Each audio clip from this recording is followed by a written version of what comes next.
Hello, everyone. My name is Katie Valentine. I'm the Director of Online Learning for Disciple Seminary Foundation. We are just getting started with our webinar, and here is Pastor Brandon. We are so glad to be with you. I'm going to change the layout of the screen, so we'll switch. There we are. So again, welcome to everyone. My name, again, Katie Valentine. I am the Director of Online Learning for Disciple Seminary Foundation. We are really glad you're here. We've been very excited about making this offering available to you. We've had tons of people register, and I'm happy to get started. I'm just going to give you a really quick orientation to what we're doing tonight and why. Then I will turn it over to Brandon and let him present all of his amazing material and content and questions and thoughts. So everyone is using the chat box over on the right, and that's great. Use it throughout the webinar. Post thoughts, questions, emoticons, anything goes. So that is there for you to use. We also have this open questions area, so you're welcome to type a question there as well. If you need anything particular, be sure to let me know so that we can provide it. And when we began our online webinar series last fall, people kept on saying, there's this pastor in San Diego. There's this pastor in San Diego. You guys should, he just wrote a book. You guys should really get in touch with him. And finally, everything aligned, and I got to be in San Diego personally for the very first Sunday in December. And so I got to go to the church where Brandon is the lead pastor, which is Mission Gathering San Diego, and got to meet him and got to worship with that really wonderful community and kind of broach this idea, which is just a terrible thing to do to a pastor on a Sunday morning. Pitch a new idea for something, something that you might collaborate on.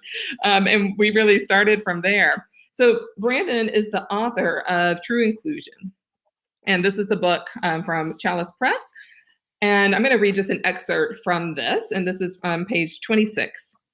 When one embarks on the journey of becoming a truly inclusive individual or community, one is making a decision to embark on one of the most difficult and rewarding trajectories possible.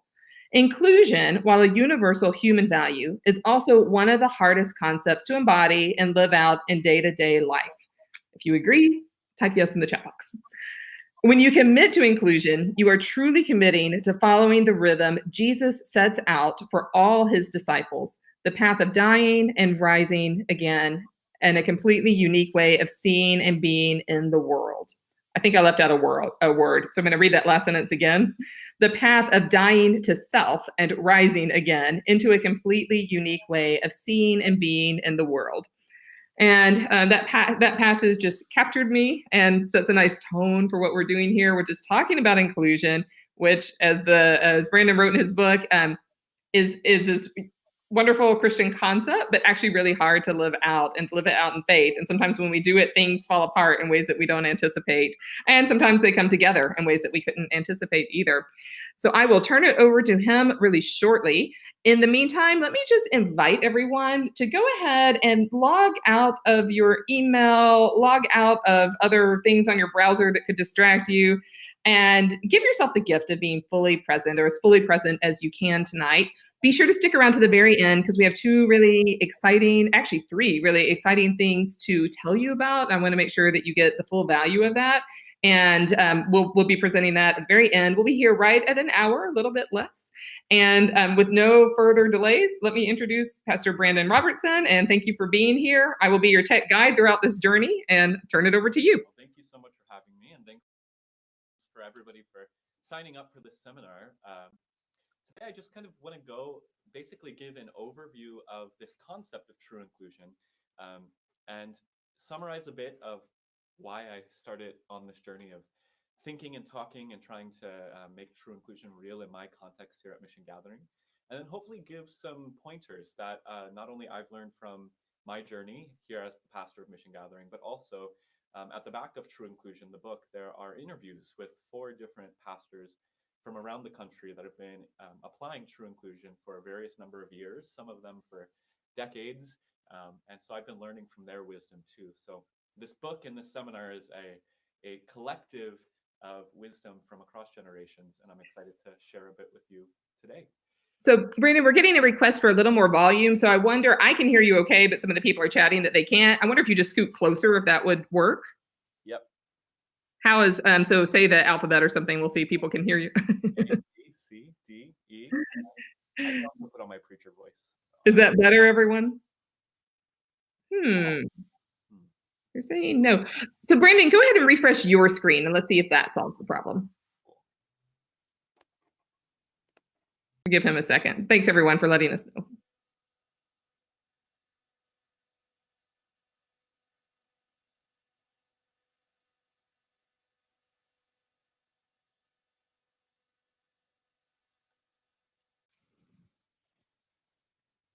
Let's see. I can, there you are.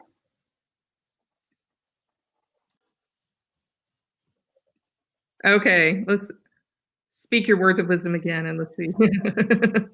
Let's see. Is this volume going well, everyone? Let us know if you can hear clearly. I'm hoping it should be good. Not good. Okay, everyone, give us a few technical. So are you as close as you can be to your mic or do you have any, you don't have any external? I can attempt to connect an external. We will attempt it. Yeah. 1 second. Okay, and I'll consult the help. So thanks everyone for hanging out. So in the meantime, just for a little fun, if you've had dinner already, wherever you live, type in what you had for dinner so that we can all share. I'm a little hungry here in California, so.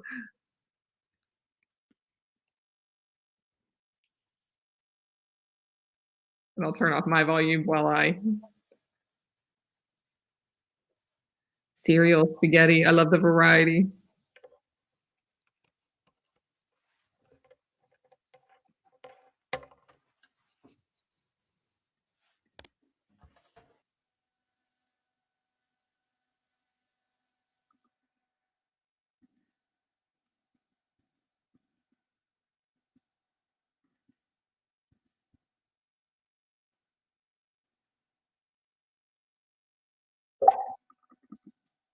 Sorry, that was kind of loud. I'm just typing in the chat help box for people.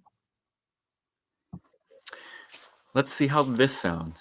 Okay.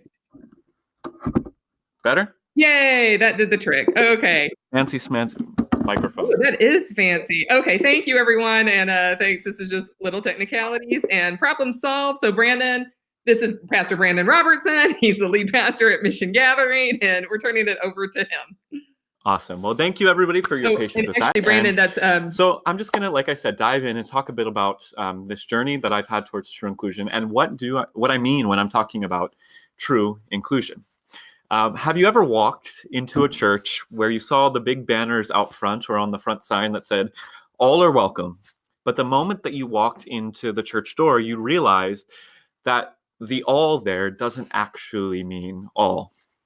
Or think about this. Have you ever walked into a church that had a rainbow flag flying out front, but as you look around, you realize that even though they have this flag demonstrating their solidarity with the LGBT community, that their theology is actually pretty exclusive of everyone who's not LGBT or white or fairly traditional in their theology? Or how about this? Have you ever walked into a church that claims to be progressive and therefore inclusive, but if you stick around that church long enough, you realize that if you're not a part of the right demographics, the right political party, the right social category, then you're probably going to have a really hard time fitting into that community. You see, this idea of inclusion is a really tricky concept, especially when we talk about inclusion in the context of religion and religious communities. Inclusion has become one of the most important words in marketing for faith communities. It's seen as a badge of honor, and it's a sign that one is truly connected to our increasingly pluralistic and globalized world.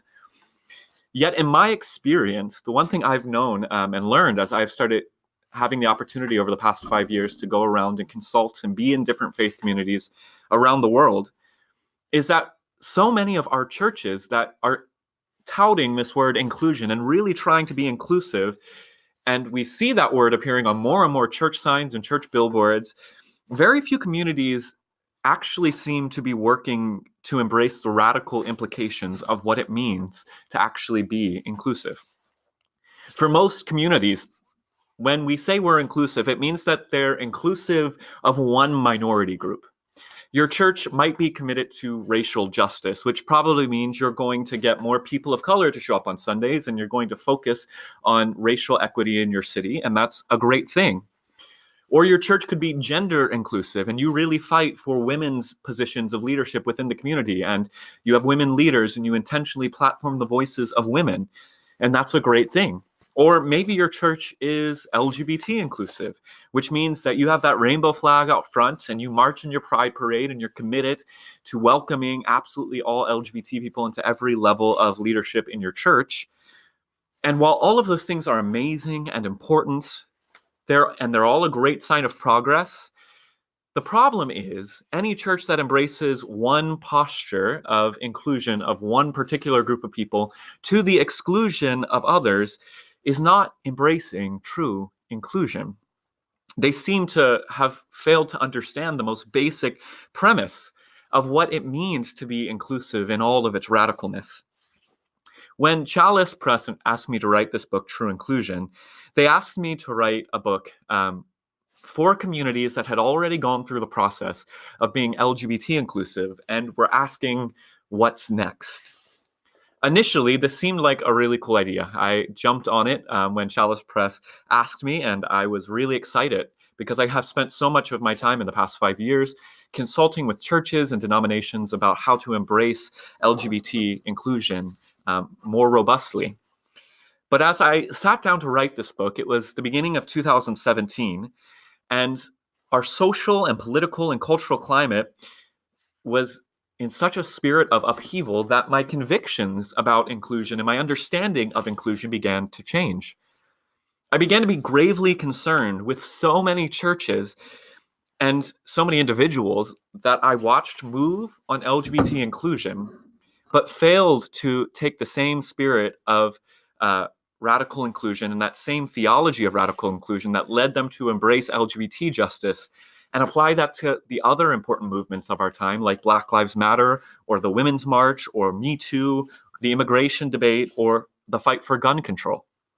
For too many communities and too many individuals, we were far too content to pat ourselves on the back for doing the work of inclusion in one particular arena without being engaged in the broader understanding of what it means to fight for an inclusive world and an inclusive church. Even today's progressive Christian organizations that carry the banner of inclusion really proudly often fail to take inclusion to its radical and to its logical conclusion, usually for fear that they'll isolate more traditional people or they might lose donor money. When I became convinced, and what I became convinced of as I watched our culture and I studied the prophetic ministry of Jesus in the Bible, was that there was no room for half-hearted inclusion.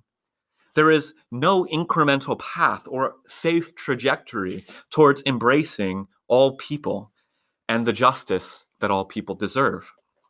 You're either all in for inclusion, or your inclusion is more than likely a marketing scheme that you're trying to use just simply to grow your church instead of understanding it as a gospel mandate at the heart of what it means to be a follower of Jesus. I know those might seem like harsh words, but in the process of writing this book and in the process of becoming a pastor of my own inclusive church, I discovered that it was only through speaking out the prickly, uncomfortable, and undiluted truth about inclusion that we could actually provoke conviction and provoke and encourage the courage to follow Jesus and take a radically inclusive posture. So what do I mean when I talk about true inclusion and communities of radical embrace? What does it mean to engage in a radically inclusive path? I begin by zooming out beyond our theological and our religious arguments to understand the importance of inclusion from a psychological and from a social perspective. So, psychotherapist and researcher Brene Brown, who I'm sure many of you know, has this beautiful and important quote. She writes, "A deep sense of love and belonging is an irreducible need of all people. We are biologically, cognitively, physically, and spiritually wired to love, to be loved, and to belong. When those needs are not met, we don't function as we're meant to. We break, we fall apart, we numb, we ache, we hurt others, we get sick. The sentiment that has been echoed in this statement has been echoed by psychotherapists and by spiritual writers for centuries. From the earliest pages of our Hebrew scriptures, we're told that the voice of God speaks out these words, that it's not good for humans to be alone. Belonging, relationship, these are irreducible needs of all people. It follows then that when we force people to the margins, when people are forced out of relationship, we're creating a culture of deep trauma. We're doing great harm. We're chipping away at the fundamental humanity of another person. And all of the psychological data supports this. Consistently, we know those who are rejected from families or schools or faith communities because of some marginalized aspect of their identity, those people have higher suicidal ideation and mental illness and depression. We know that those who are rejected and excluded and disregarded are at higher risk for drug addiction and homelessness and even physical illness. Exclusion objectively harms. There's no debate about that. And not only does exclusion create tangible psychological and physical harm to those who are excluded, but it also harms those who are doing the excluding, because we're losing out on the way that God has made humans to grow, which is through interacting with difference and different perspectives. True inclusion demands that we recognize that in our great diversity, that's where we more perfectly reflect the divinity of our Creator. Whenever we become compelled to believe that someone doesn't belong, whether it's because of their sexuality or their ethnicity or their background or beliefs, whether it's because of their political affiliation or neediness or inconvenience, we're entering into the process of dehumanization, where both ourselves and the other person, the person that we're excluding, are being dehumanized. And we are assaulting the very image and likeness of the God in whose image we've been created in. We're attempting to cut off a unique incarnation and manifestation of the beauty of God simply because we don't agree, or simply because we don't feel comfortable, or simply because we don't know how to interact, or we're uncomfortable interacting with a certain kind of person. But our discomfort is never an excuse to marginalize or to exclude. And if we do justify such exclusion, we need to be held accountable for the very tangible, the very veritable harm that we're doing. This is something most exclusive congregations are never made to do. But unless we name sin, unless we identify sin, there is no repentance and there is no change. We must speak up. We must declare that those who are engaging in something that's causing literal harm to actual people, we need to show them the impact of that sin. Because exclusion really is more than a matter of differing ideologies.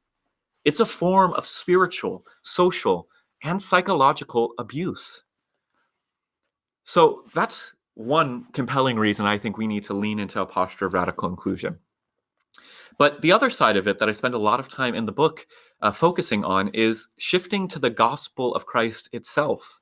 Because I think the gospel itself compels us to seek a deep sense of inclusion and to reject all forms of exclusion. We see this embodied in Jesus and his interaction with the world. If one takes time to read the gospel accounts of Jesus, we see a clear picture that emerges, that inclusion is the burning heart of the gospel.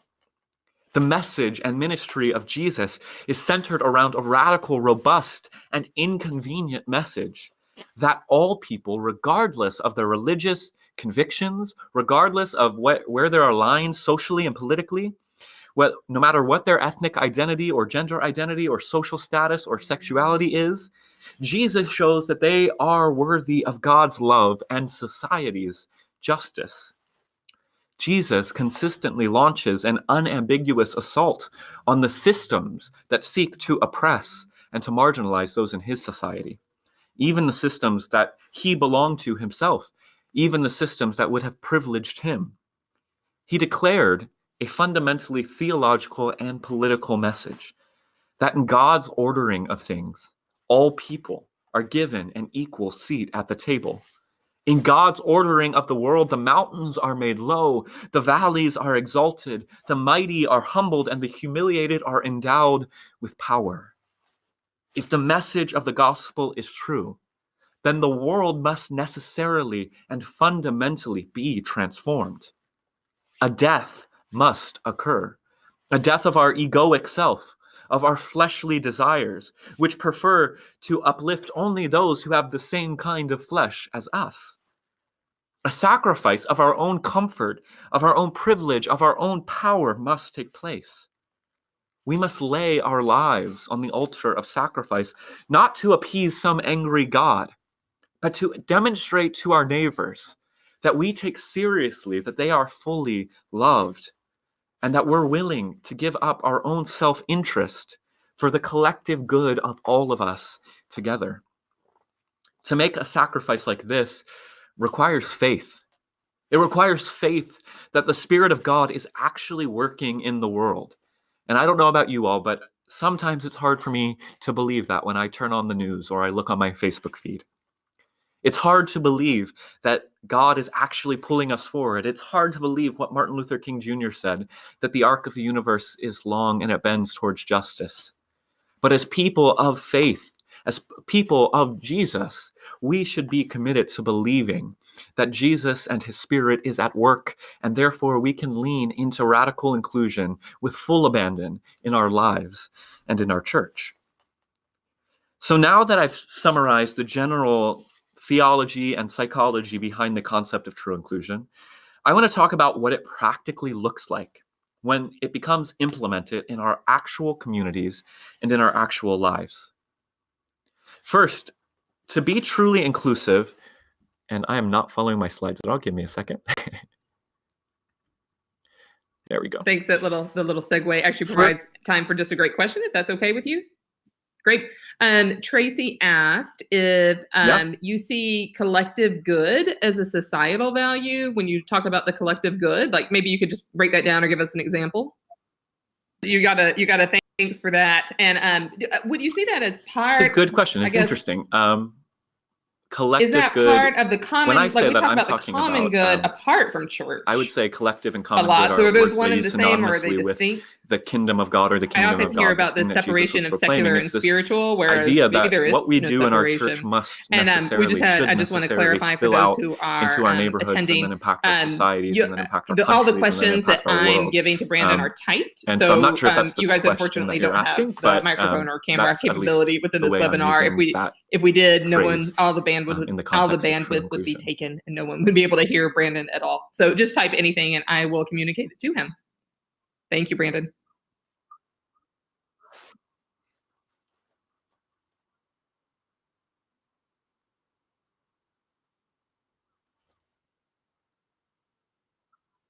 Yeah, I mean, I think there's a great debate throughout Christian history about this, but at least the way I engage and that I try to lead our church here at Mission Gathering to engage is I don't see a separation. There's definitely that political separation of church and state, but when I see how Jesus calls us to engage in the world, I see the church's efforts need to be towards creating a more just and generous society as a whole. We're not just trying to make the church a more inclusive place. Inclusion begins with us, and then we need to start spilling out into the streets and the highways and byways and the halls of power and try, again, not to Christianize culture. I'm very much against that side of things, but to transform culture for the collective good that would benefit everybody, regardless of what religion or ethnicity or sexuality they might be. So my understanding of Christianity is fundamentally begins with the church and spills out and transforms our world for the common good.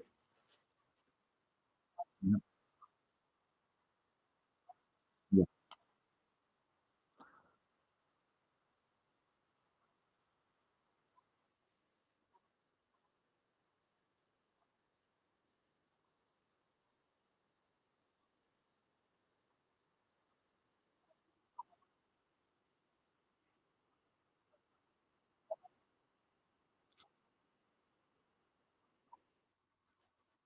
Awesome. Yes, so as we kind of we'll go for about 15 more minutes, 20 more minutes, and then we'll have a lot more open time just for discussion, which I'm most excited about. But I want to zoom in really quickly on a couple of the key practical concepts that I think actually, I hope are helpful to you, both on an individual level and as a church or an organization. As I wrote this book, I really tried to make at least the tone and the words that I'm using as I'm writing and speaking about it applicable to individuals as well as to our collective communities. And so the first way to make inclusion real in your context is that it must be intersectional. And I'm sure you, if you're in the Disciples of Christ world or you're in a mainline church context, you've probably heard this word used quite frequently. It was coined by the Black feminist scholar Kimberly Crenshaw Williams, or Williams Crenshaw, and she coined this term intersectionality in the 1980s to describe her observation that race and gender justice were fundamentally linked to one another, and that any attempt to address one without the other ultimately would fall short in achieving justice. The example that Crenshaw drew on to demonstrate this reality of intersectionality was the saga around Anita Hill, an African-American attorney who in 1991 accused her former boss, Clarence Thomas, of sexual harassment. As Hill made her case, there were two opposing groups that came and supported her in the public life. One was a group advocating for women's rights, and the other group was advocating for Hill's rights as a person of color. In the end, Crenshaw argues, Hill was forced to suppress her experience as a person of color in favor of being a champion for women's rights. According to Crenshaw's analysis, Anita Hill's experience of sexual assault was a result of both racism and sexism, not one or the other.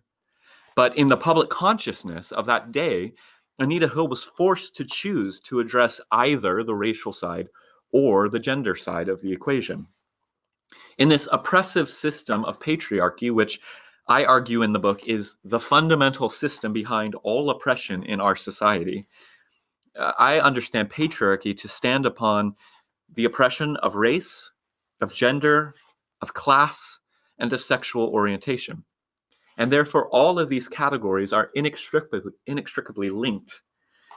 To understand the oppression of one group, one has to look at how these forces of oppression affect all of the other identities connected to any one issue. To address only one facet of identity fails to address the actual bigger systemic problem.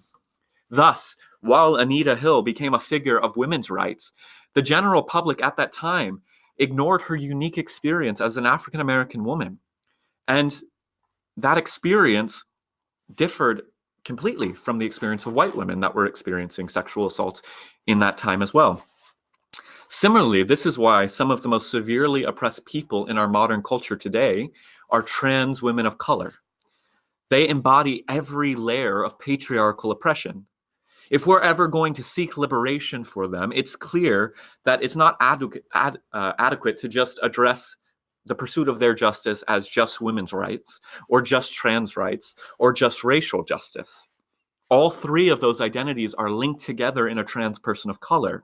And any approach that's seeking their liberation and their full equity in the church and in society needs to address the intersection of all of these identities and how we can be working for the liberation of all of those aspects of a trans person of color's identity.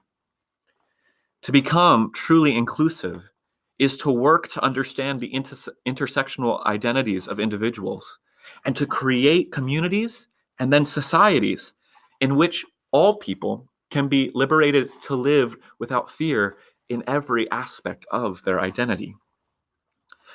The goal here, and I say this a lot in the book, and it's in the subtitle of this seminar, the goal of being inclusive isn't simply to become more interesting or to create bigger churches or to become culturally relevant. Instead, becoming inclusive is actually, in my understanding, the very path to salvation and liberation for humanity. In our church, as we embrace inclusion at each level, starting from the individual level and going up to a eventually the global level, we're helping humans step into their full divine created potential. And so to become truly inclusive is fundamentally an act of participating with God in redemption and salvation. To be inclusive, again, is to seek the redemption of the world through the redemption of each individual. To do so, we must understand the ways that oppressive systems and structures are seeking to oppress people in our churches and in our society, and work to dismantle those various systems and structures. I can't tell you how many times that I've sat down with pastors of churches who want to have a conversation about some controversial topic, let's say women in ministry.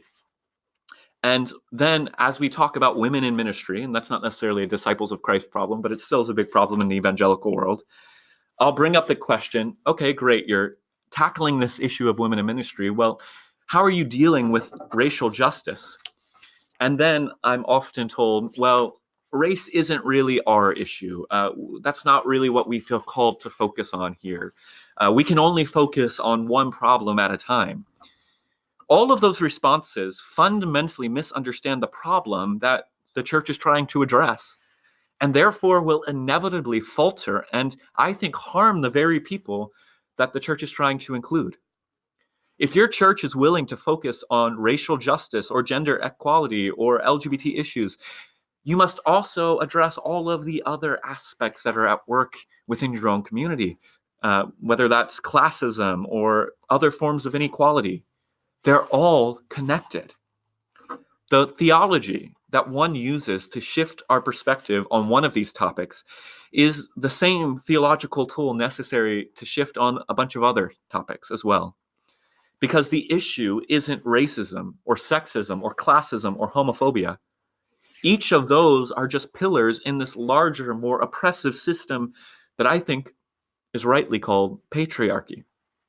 Jesus came to liberate us from the full weight of this systemic oppression, and therefore, we must, as churches and as individuals and in our own lives, work to dismantle all of these systems as they manifest at the same time.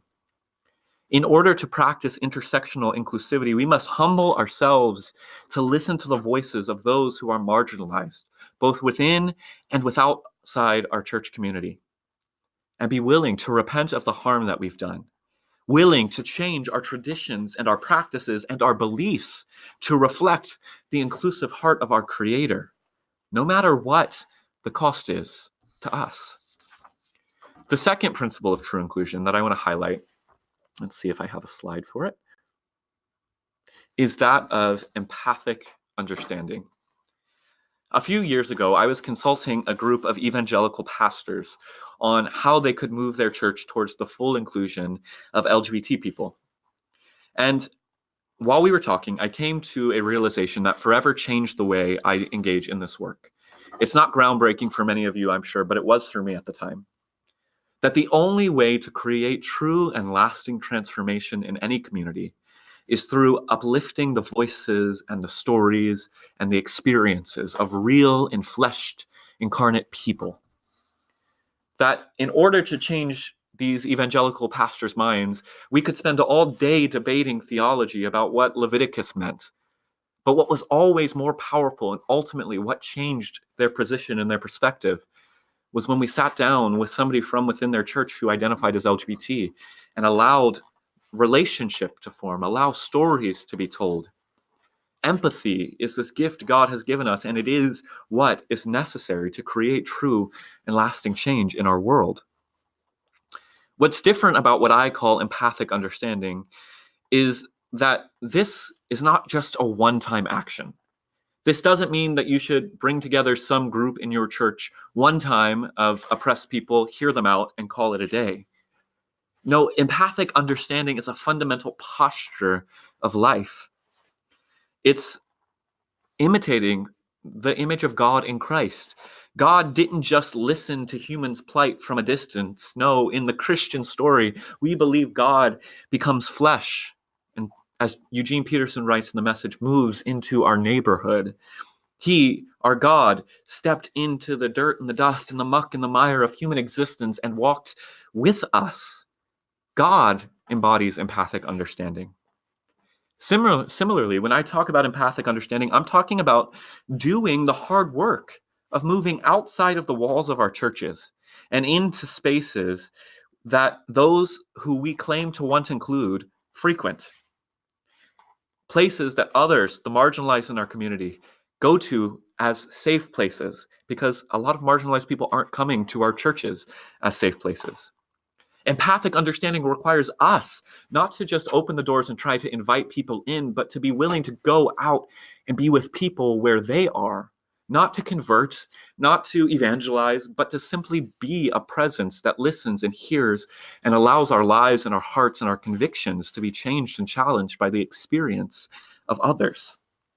Jesus understood that true and lasting change comes only in proximity to those who are marginalized and excluded, and showed us that a change within ourselves must happen rather than trying to change those who are excluded.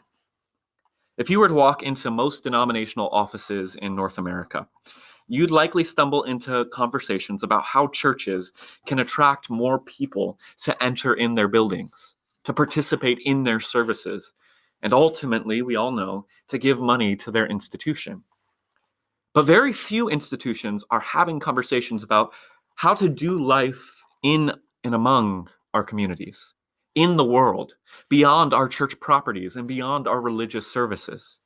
Very few institutions are thinking about ways in which they can help open up their properties and utilize their resources to become hubs for their community. And instead of focusing on how that church can simply maximize the space for the church's own gain. Yet Jesus never stayed in the place of power.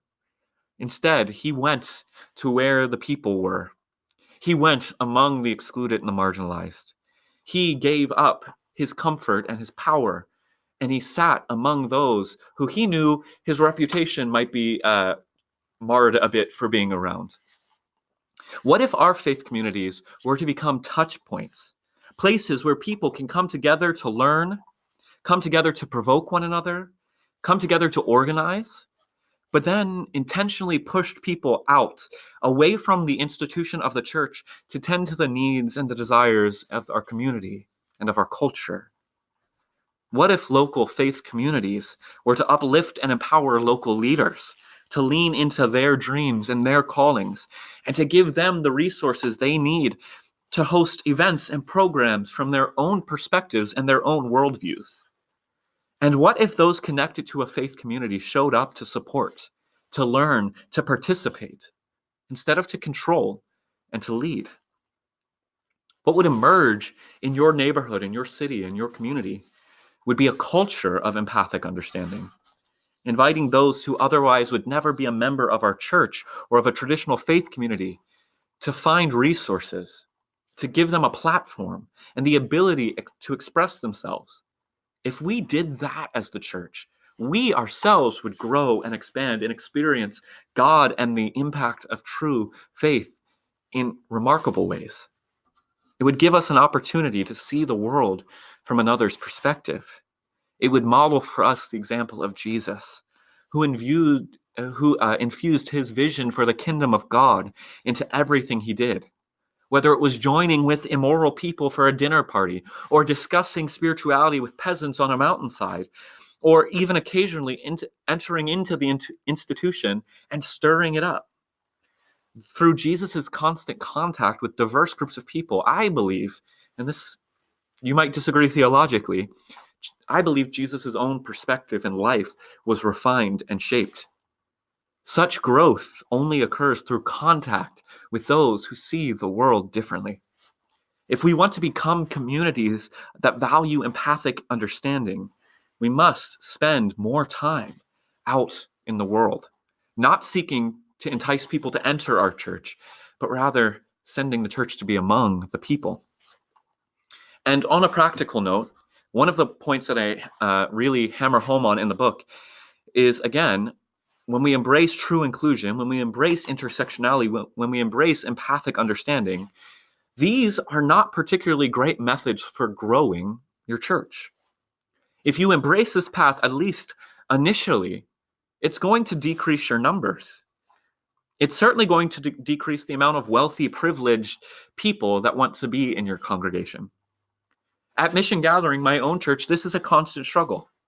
The more we lean into true inclusion, the more we push away those who are comfortable with traditional Christian theological status quos that doesn't call them to sacrifice or speak up.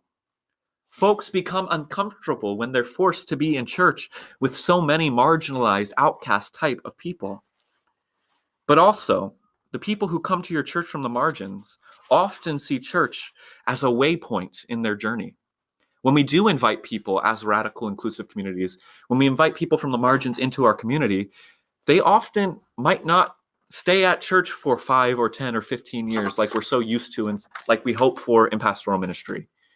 And that's okay. The church needs to be more than about building institutions, but about being a place of healing and redemption. I call this the revolving door concept. That at Mission Gathering, at least this is what we're trying to lean into, that our door is always open. We want to be bringing people in so that they can hear a radically inclusive version of the message of Jesus, get spiritually nourished and healed. And if the Spirit or their life takes them on a journey to go do yoga on Sunday mornings instead, that's okay. We have this policy where we try to stand and be open and say, we're here to support you. We're not here necessarily to build institutions. Now, there is obviously another side to that. Building institution is important. Having a church that's sustainable is important. And we can talk more about that in the Q&A if you're interested. Truly inclusive communities, however, measure their success not by Sunday service attendance, but by those who are being impacted, who are seeing their lives transformed. They're measuring their success by the people engaged throughout the week in various ministries on our campuses or in our buildings, or in the various relationships that are forming between our church members and those who might never step foot in our sanctuary on Sunday. Our church, if it's truly inclusive, needs to be a church that's fundamentally postured on healing and growth and health of people. And if we focus on the healing and growth and health of people, I believe we'll start to see healing and growth and health in our church eventually. So I want to conclude my talk with the same way that I conclude the book, with a little bit of real talk and a challenge. In the beginning of the Hebrew Bible, we're told that the Spirit of God created all of humanity out of one single person. Throughout the rest of the biblical narrative, we see many multiply from that one. And the diversity and complexity and beauty of humanity increase over every corner of the earth. By the time we arrive at the apocalyptic vision in the book of Revelation, we see this beautiful image of where everything is supposed to be heading, where every nation, tribe, tongue, and people are standing before the throne of Christ in worship. We see the beginning of the Bible start with this trajectory of darkness, and we see at the end of the book of Revelation this beautiful image where there is so much light that there's no need for a sun. In these images, we see a story of gradual awakening, of gradual redemption, progressing slowly, like a seed planted in a field that fully grows eventually, and birds come and nest in its branches, as Jesus said. We see a slow trajectory of humanity where everyone is fully welcomed at a table, finally in the end, just as they are. In this picture, God's redemptive purposes have come to their completion, and the universe is finally as it was intended to be. In our diversity, God's divine light is magnified, and out of many we have yet again become one new humanity.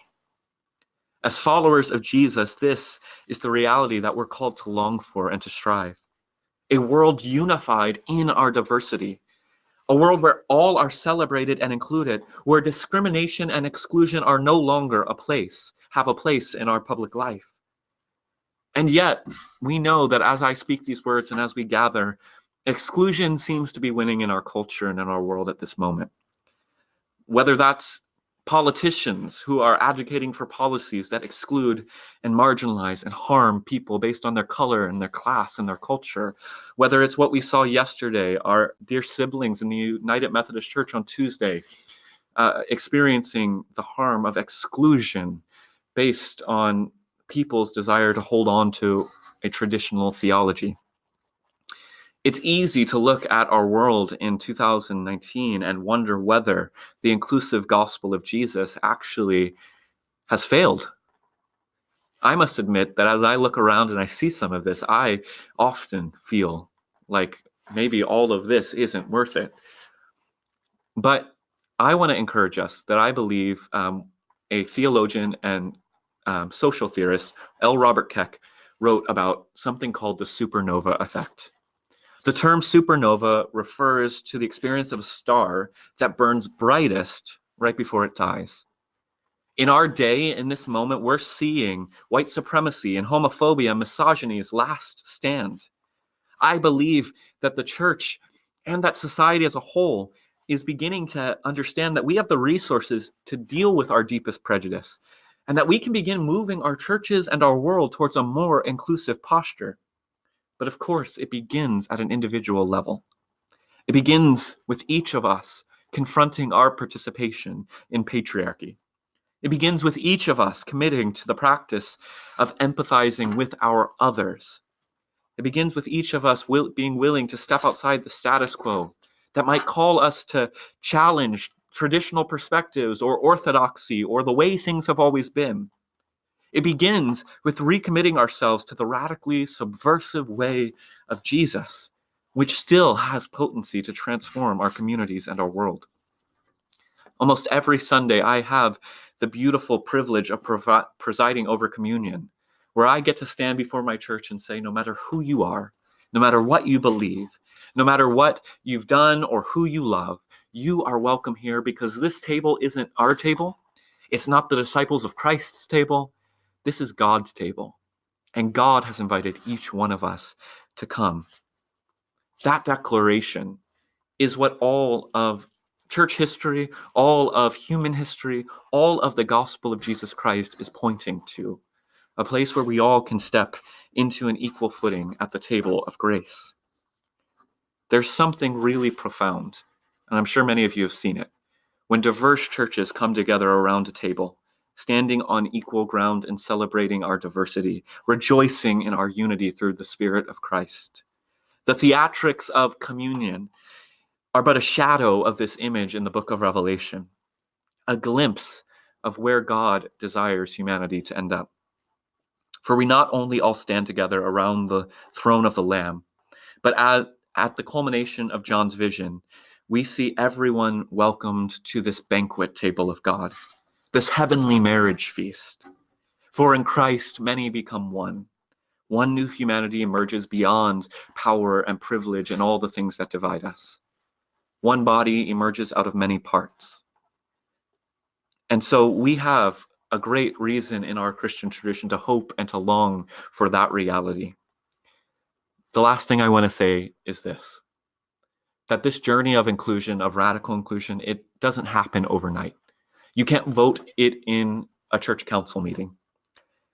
And it will inevitably throw your community into periods of pain and tribulation and testing.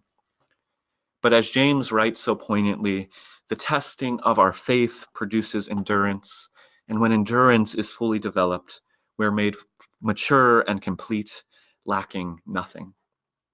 So I want to invite us all to lean into the challenge of embracing this process of breaking open our lives and pouring them out for the renewal and the redemption and the equity of every person made in the image and likeness of God. That's the work we're called to. That's the goal of the faith and the hope of the world, that all are welcomed as equal and vital participants, bearing the full glory of God into their place in all of their expansive diversity. So with that, I'd like to take the next 10 or 11 minutes to do some questions. Great. So yeah, we have some questions coming in, and I'm going to pose the first one because I can. And so Brandon, if you exit out of the slideshow, then we can just kind of pop up Cool. bigger on the screen. Let's see if that works. But now Brandon's not here. Hopefully Brandon's here. I'm here. Can you see me? Oh, I can't, but I bet everyone else can. It's just the technical stuff of the screen. So one of the things that's on my mind is that I bet a lot of people sort of occupy churches that aren't deliberately exclusive, like churches that aren't saying, no, you can't enter here. Their operating motto is, no, everyone is welcome. But they're unintentionally being exclusive. And I wonder if you can speak just a word of wisdom about that. And then we have a lot of other questions coming in about maybe good language to use when talking to others about this.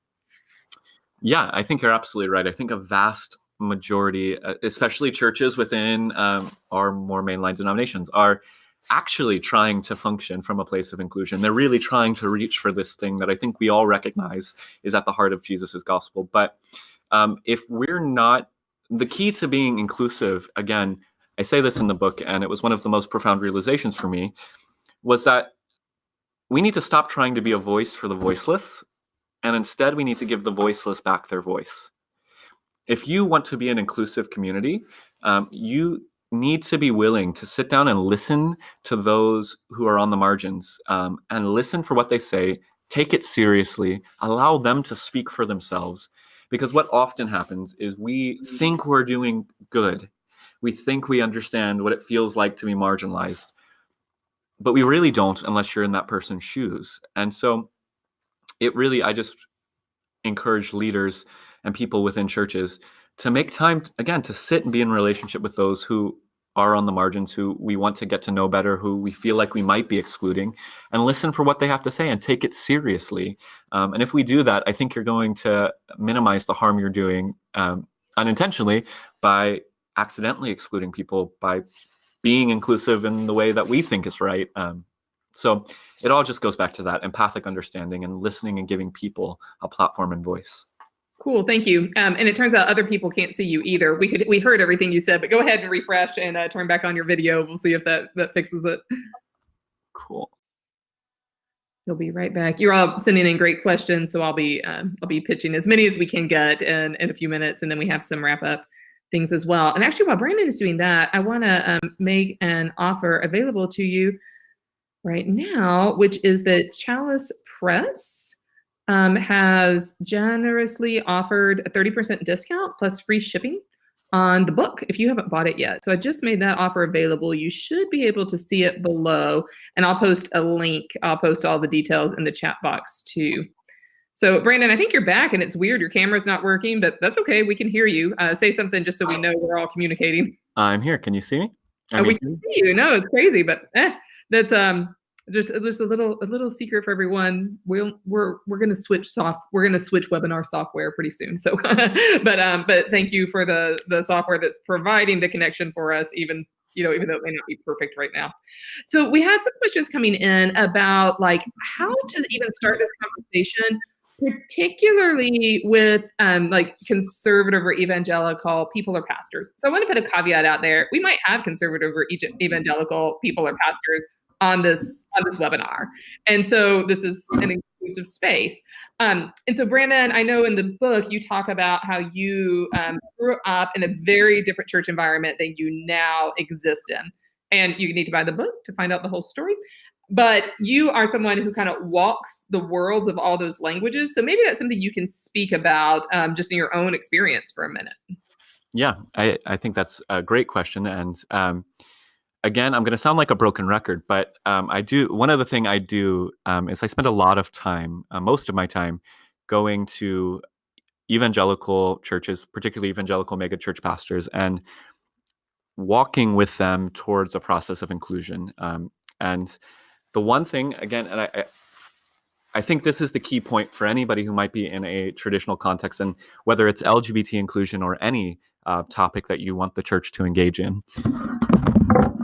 Okay, I just knocked over my microphone. I think it's important to be in relationship. The way that I've walked a couple evangelical churches towards full inclusion of LGBT people was simply through giving people time and patience.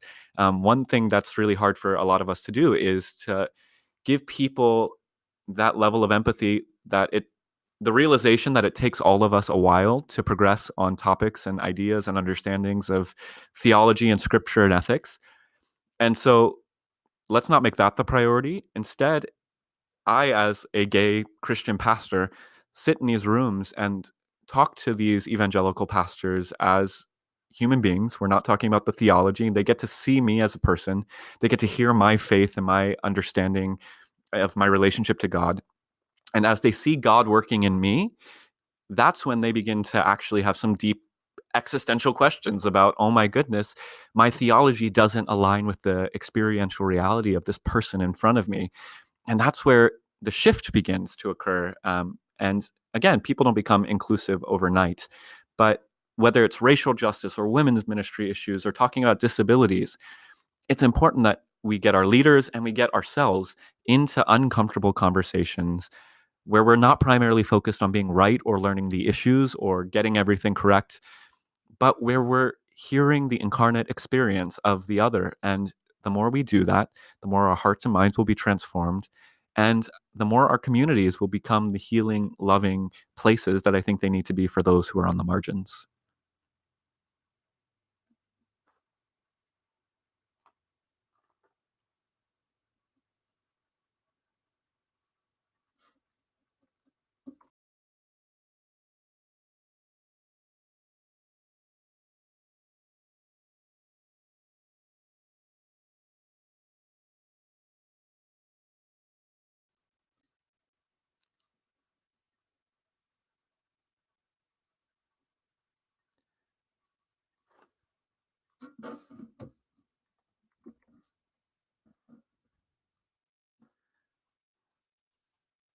You all hear me?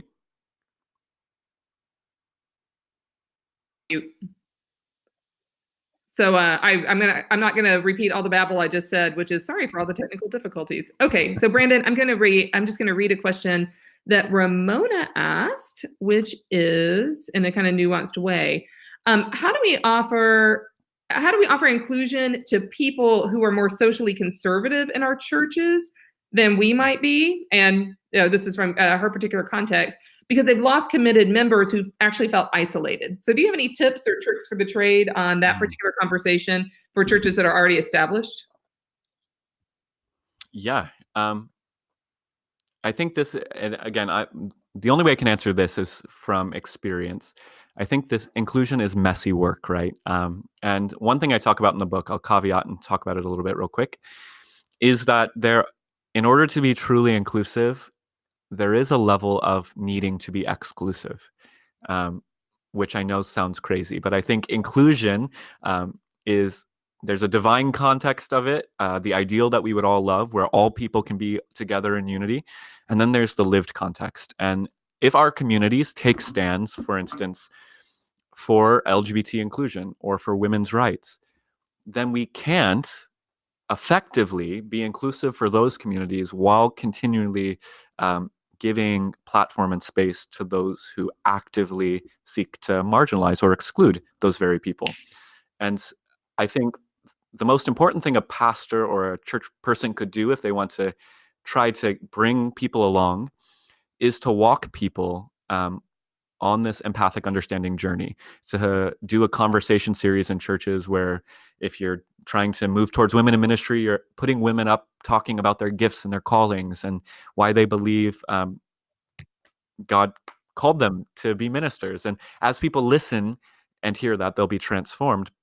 I think the mistake a lot of communities make, progressive leaning communities, is that we have this activisty spirit and we get up and we proclaim something from the pulpit.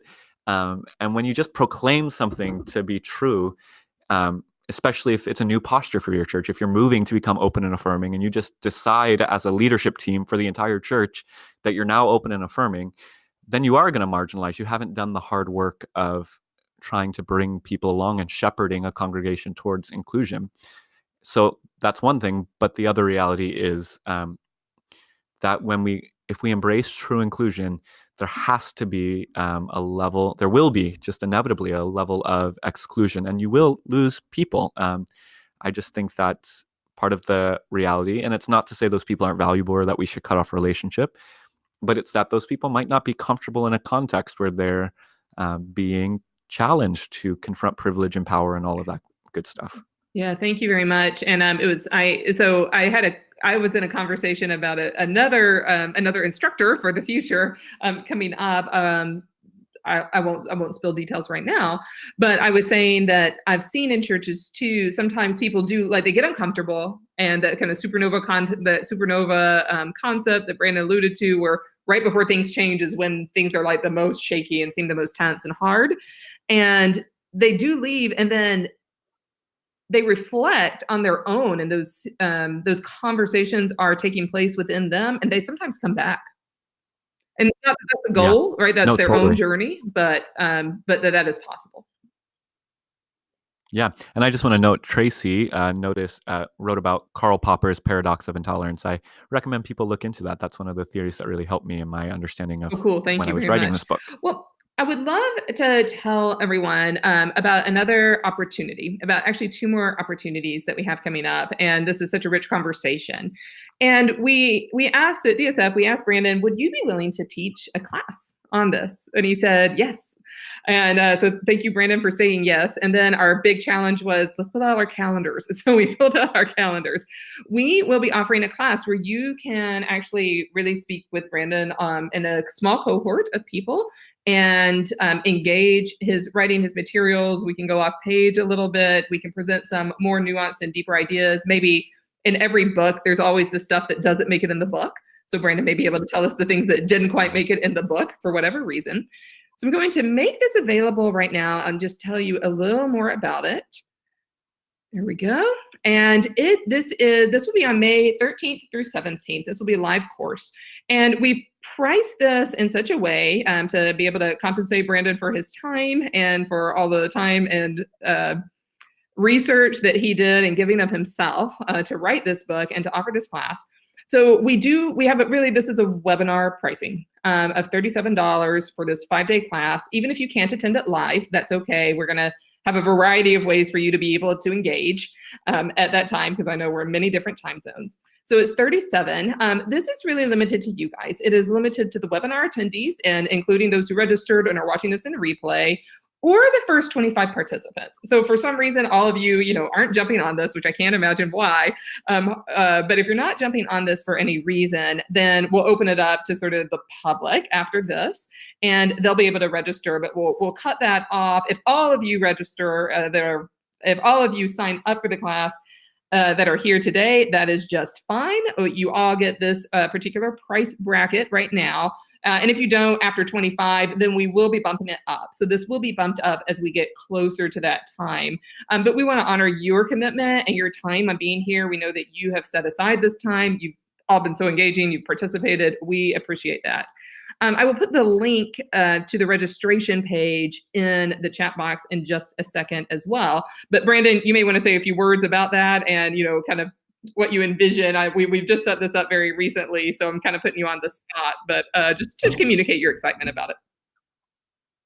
Yeah, totally. I just think what you heard in this little time was just that, a quick summary. And as you know, these conversations are so much deeper. And what I envision for this course is less of me talking and more of us talking together about these contexts and learning from each other all throughout the principles and kind of the firsthand sources that I use to help me understand these concepts. And then let's engage deeper about all of our contexts and how we can truly lean into what I think is this call of Christ to radical inclusion. Awesome. And at that time, we'll be able to go a lot more in depth about like the how to, like we had some really great questions, like how do I talk to this person?